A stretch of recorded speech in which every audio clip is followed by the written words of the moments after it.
Today we're going to talk about 5 new gardening intentions for 2026. I took every single sample I got of soil amendments and fertilizers and just threw them all into one bed. So most of Canada last year we saw get a jump in climactic zones. Why are you doing it? And maybe the why has nothing to do with the results. Maybe the why is bigger picture. Yeah, internet that I loved. It said, your garden isn't a museum, it's a workshop. The Helpful Gardeners, the podcast that digs into the buzziest plant trends and news you need to know, regardless of your growing zone. Colin is a skilled horticulturist with decades of growing experience across Canada. Brandi is the greenest of green thumbs with a love of asking questions. Welcome to our Garden Nook. Happy New Year! We're back. We took a little bit more time than I thought we were going to take, but you know, I think we needed the rest. Yep. And I think that's an important thought for gardeners going into 2026 is that, you know, we're not rushing into gardening. We're enjoying it. Yep. It's a process. The garden will be there. Yeah, exactly. Yep. How was your holiday? Peaks and valleys, right? It's go nonstop because everybody's coming over at Christmas. And you got to do this. And you got to do this.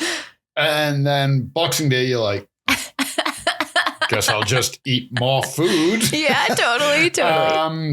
All in all, it was very good. Fantastic. I'm along the same lines. Baby's first Christmas. So it was really exciting. And we went to Vancouver to visit with family this year. And it was a lot of fun. It was very busy. Baby's first Christmas, baby's first flight. Baby's first ferry. Baby's first... Baby got a lot of exposure to a lot of things. And he did pretty good. I'm really proud of him. So all in all, it was a really good holiday. And then I got back and I was just like, ooh, the days are getting longer, right? And I always love when the winter, is it winter solstice? Yeah. When the winter solstice happens, it's almost like I can almost feel the change.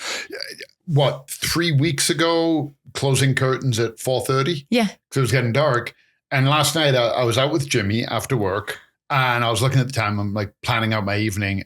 Instinctively, I went to close the curtains. I'm like, oh, it's still daylight outside. Yeah. And it's now dusk at like 5:10. Yes. Isn't that so nice? But it seems like it's happening quicker. Yeah. Yeah. I don't recall that from other years, but I'm all in. I almost feel the energy returning to my body. And they say the time change is going to happen, I think, March 8th. Wow. That seems early too. Yeah, that does seem a little bit early. So we're really kind of, I feel like we're on the downhill now, right? We're going to be like, before we know it, it's going to be spring in May and we're going to be back in our gardens. And that's exciting, right?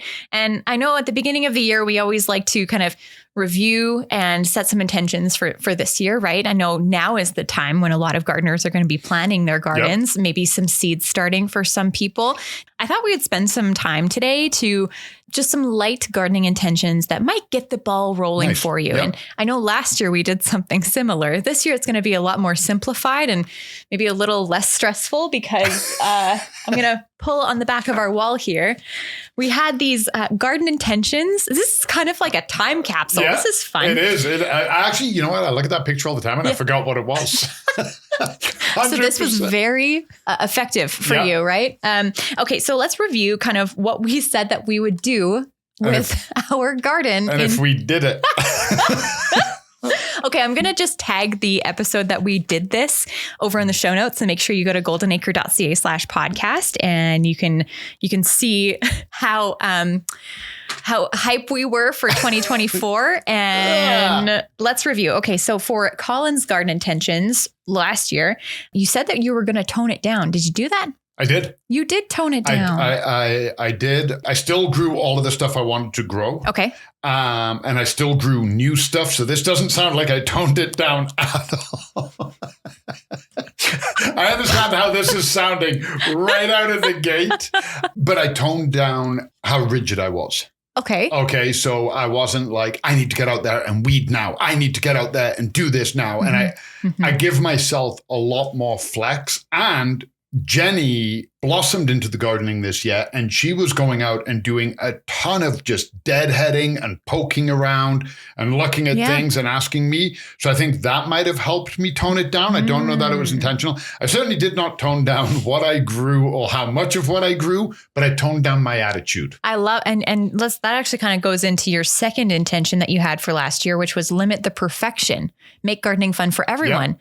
I love that you kind of like put down the reins a little bit and you let Jenny get involved in the way that she was going to get involved, you know? And There were a couple of tough times where I'm not going to go into it in detail, but there were a couple of times where I was like, let it go. Yeah. Let it go. I feel like we need an episode called Garden Therapy or something where you just... Well, Jenny went to deadhead something and I was like, oh, you should probably get your pruners. And she was like, oh, I got it. And she went, yoink, and half the plant came off. Oh, no. I was like, cool.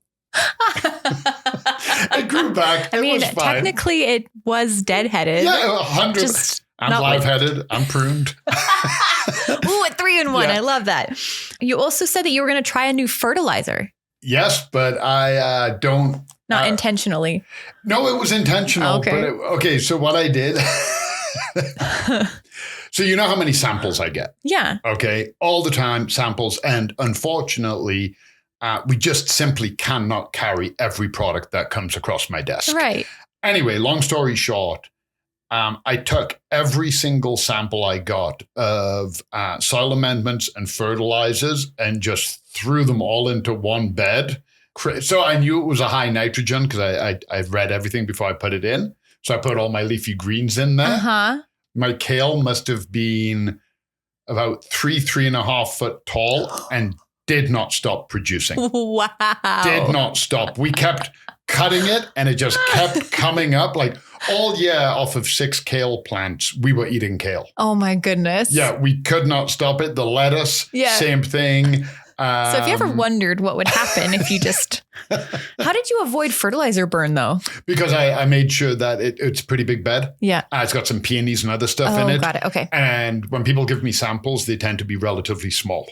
Oh, okay. So I spread it out nice and evenly. And there were amendments in there as well. Slow so there release. was some compost and whatnot. So okay, got it. I was a little concerned. The one thing was high nitrogen. So I was like, okay, I cannot put my tomatoes or whatnot in there, but my leafy greens will appreciate it. Cool. So I tried a new fertilizer. I'm assuming the new soil amendment was kind of part of that. Okay. So there you go. Lumped it into there. And then your final one was that you said know when to stop. I didn't. Oh, okay. If I'm going to be honest, I didn't really hit that one because I did the garden and then I saw some cool new dahlias that Jeanette brought in. And I was like, well, I still have a couple of planters in the garage. So I bought more dahlias and then there was something else I got. And I was like, well, I may as well. Sure. And I was still planting and doing stuff well into June. I'm sure that's happened to more people than you know. I didn't, because my intention this year when I said that was like, get what I want to grow, have my plan, put it in, be done, and maintain. Yeah. That didn't happen. No. Okay. Not even close. Well, I think you did a lot better than I did because I think my mistake for my garden intentions last year was that I did a lot of like big title things, big effort things. Let's get into it.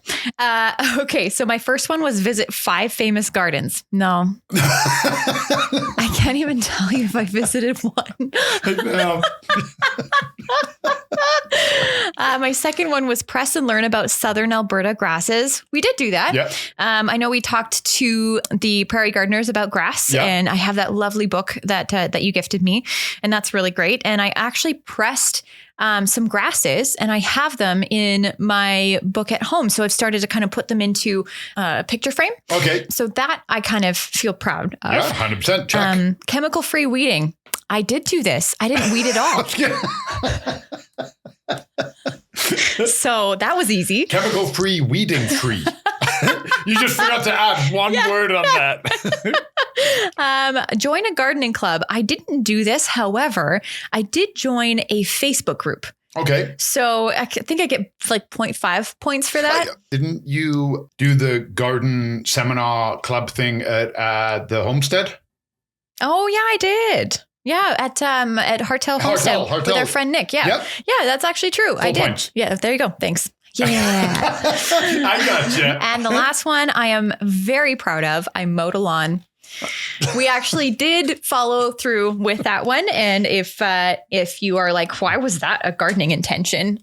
Go see the episode. It's linked in the show notes below. But today we're going to talk about 5 new gardening intentions for 2026. And I think we're going to learn from last year and kind of scale back a little bit. Let's get into number 1. What we want you to do is we want you to get really clear on your why. Why are you gardening? That seems pretty simple, right? Yep.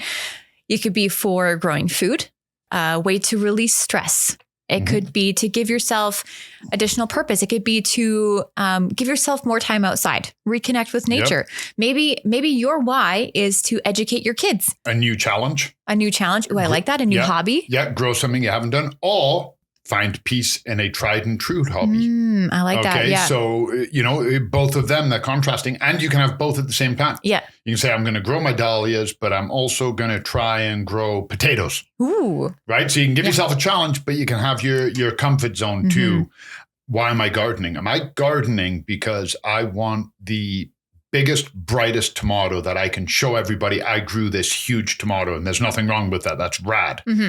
Or are you like, I don't give a damn about the validation. I'm gardening for the critters. I'm gardening for the bees and the butterflies and the squirrels. And that's what I want. I want a holistic environmental approach. So, think about why you're doing it. And maybe the why has nothing to do with the results. Maybe the why is bigger picture. Yeah, I love that. Number 2, we're going to want you to seek micro joy. The smell of rain on mulch, the leaves on a seedling, or one of my favorite things to do is before work, you just go out in your garden, obviously when it's a little bit more warmer out, and you just take a 5-minute stroll and you kind of get that, you breathe in the fresh air and you take your coffee out there and you're just observing, like listening to the birds, that kind of thing. One of the things that I found, which I think I'm going to end up doing this year, is called sensory grounding. So it's the 5, 4, 3, 2, 1 method. Okay. So you're going to find 5 things that you can see. Yep. So like the color of a leaf, that kind of thing. You're going to find 4 things that you can touch. So mulch, leaves, bark. 3 things that you can hear. So the birds or the wind. 2 things you can smell. And 1 thing that you can taste. So if you've got some herbs growing or something like that. And they don't have to be in that order. Maybe you want to do 5 things you can taste. If you've got a ton of herbs, you can play with them however you... Yeah. I guess you could change them every day. Yeah, exactly. But it's just kind of taking that time. That. 5, 4, 3, 2, 1, and just spending the time and just immersing yourself in it. Number 3 is we're going to diversify. Obviously in Calgary, if you're from Calgary, will have heard about the water main stuff that's going on. Yep. I think it was just last year or 2 years ago when we had the big water main break. 2024. Oh, goodness. So 2 years ago.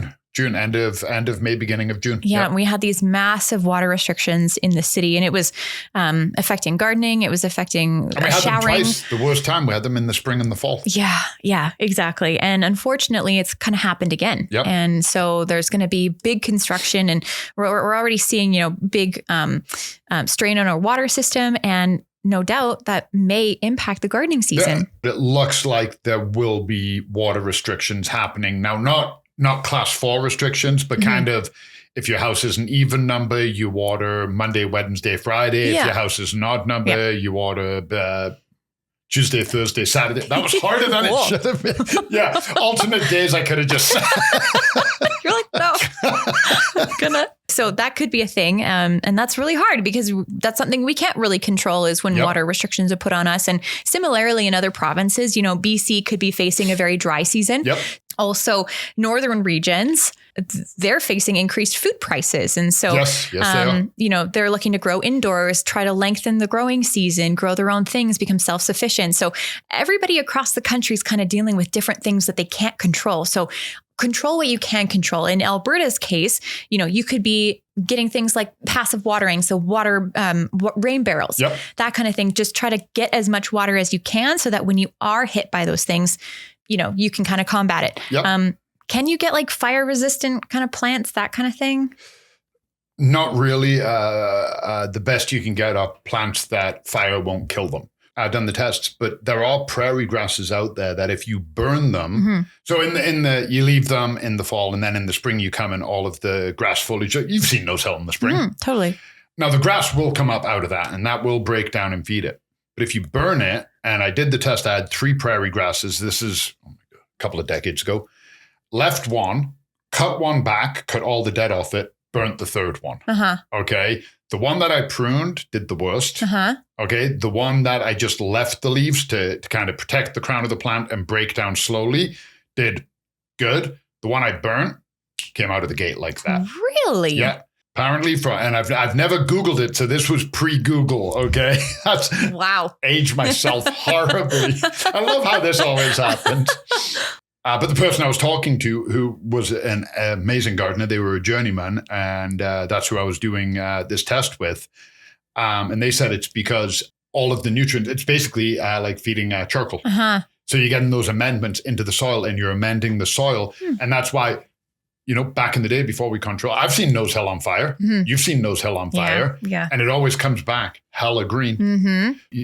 A plant will burn, but it doesn't necessarily mean it's dead. Okay. So maybe if you're in drier climates, like in BC, that might be something that you'll be looking into. And even if you get into the northern climates, I mean, there's grow lights, right? There's greenhouses, that kind of thing. So you might be looking more into those type of practices to kind of help with wherever you're living.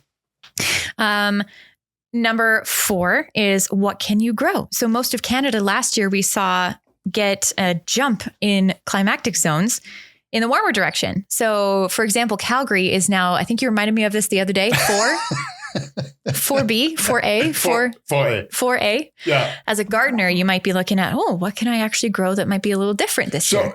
And I would look more as just because we've changed the zones, they'd already changed 10 years ago. Oh. Right.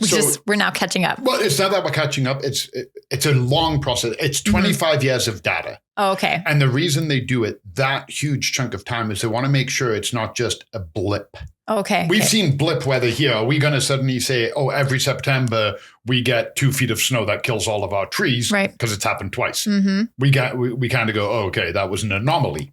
So they track the weather. So the weather has been like this. And when you go from like a 3B to a 4A, there's not a huge difference. But what we will see is an extended growing period. Ooh. So you're not going to come into Golden Acre and see all of these exotic plants this year. Yeah. But what you can plan for is that, your tomatoes, they're not done producing in September. They're done producing in October.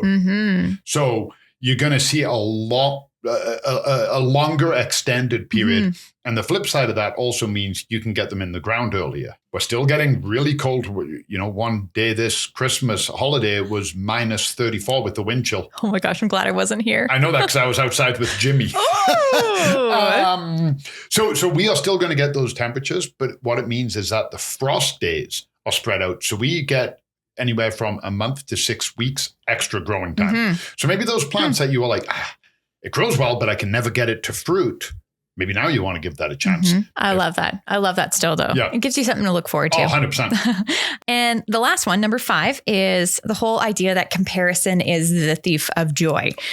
Being on Instagram, Gardengram, it's really easy to get inspiration, but it's also really easy to see what a lot of other people are doing and then to feel like you're not doing enough. And they make it look like it's easy. Oh, goodness. Yeah. That's the part that we have to remember about social media is when you see somebody get up there and their garden is immaculate, or they pick up a guitar or a piano and they play like a concerto. They didn't pick the guitar up yesterday. Yeah. You're not seeing the 10 years of work that went into it. And we go, why isn't mine like that? Yep. Yeah. I mean, I saw this thing on the internet that I loved. It said, your garden isn't a museum, it's a workshop. Because you always, right? You always hear even like the more established gardeners being like, oh, it's not done. I'm always doing things to it, right? And I think that's something to kind of think about, especially if say you moved into a new place and you're starting from scratch and you just see like this big hill. You feel like you need to do it all this year. Like I need to put in a fountain, a bird bath, a pond, a barbecue area, a seating area, a hot tub, like all these things. And you just don't try not to overload yourself with all the things that you have to do this year. It's cool to dream and think, maybe in the future I'm going to get to this. I think everybody's seen this now, but I'm going to mention it because it's one of those points that I think the more you mention it, the better it is, is when you look at social media, whatever that might be, Instagram, Pinterest, remember you're looking at somebody's highlight reel. You're not looking at their life. I don't post on my personal Instagram. I haven't in years. If you were to scroll back 3 or 4 years ago, it basically looks like I live in the mountains. Okay. It looks like I'm surrounded by wild animals all the time. That's not the case. I would go up to the mountains once a week, once every 2 weeks, and I would get a boatload of pictures and I would just spread them out over that time, as people do. I'm aware that people do that. Don't get pulled in by people's over-exaggerated takes. So I don't know if you've seen this now. Like, have you seen that video? I mean, I say it's viral. I've seen it a lot, of the person pruning their hydrangea or their Christmas cactus. They take it and they literally take this plant, throw it on its side. They don't gently bend it over, and they're hacking it with a machete. Okay. Okay. That's a choice. This is how you do it. This is how you get the best blooms. There's a limited number of ways I can tell you how to prune a hydrangea. Okay. And I'm like, this is how you do it. And people are like, oh, he's really boring. And you come and you're way more engaging. And then somebody else comes and they're in a clown costume but at the end, it's all the same information. So people are like, oh, how can I get more engagement? How can I get more clicks? Don't get pulled in by it. I love it. Don't get sucked in by it. We've been gardening as a species for thousands of years. Yeah, there's always going to be something new to learn. If we knew the best way to prune something was a machete, I wouldn't have been walking around a garden with a pair of little pruners on me. And I'm telling you, I used to prune a lot of roses. I could have done it a hell of a lot faster with a machete. So, yeah, I like that. Don't get sucked in. Don't let these people ruin your joy or make you think that there's a quicker, easier way. Take your time. Be aware. Be more sensory grounding and get it done. And if you don't get it deadheaded, do it tomorrow. Yeah, exactly. So I hope that this has kind of gotten you started on your New Year gardening intentions. And if you would like to see this full list in its entirety, head over to our show notes at goldenacre.ca/podcast, and we'll have everything there. And then just let us know how you're feeling about the new year in gardening. Have you started planning? Have you been struggling to find your why? If you're new here, you can head over to Instagram, and we are at the Helpful Gardeners Pod. You can give us a follow there. We share stories all the time of things that are interesting to us, and sharing all of the upcoming episodes there. So make sure you're following along. Make sure you're subscribed to our podcast. And my favorite thing is to head over to our website, at goldenacre.ca/podcast, and you can leave us a voice note. So let us know what your thoughts, feelings are, any questions that you have, because on Wednesday, you're going to see what we really love to do. And that is sort of giving the episode over to you and answering all of your questions and comments. So we'll see you then. This podcast is brought to you by Golden Acre Home and Garden. Find seasonal inspiration for your home and garden in Calgary, Alberta year-round. Visit goldenacre.ca. The comments and opinions expressed by the Helpful Gardeners on this show are our own and do not necessarily reflect the views of Golden Acre Home and Garden. For more information on everything we covered today and to leave us a voice note, visit goldenacre.ca/podcast. The Helpful Gardeners are on Instagram at The Helpful Gardeners Pod. Keep on growing, gardeners!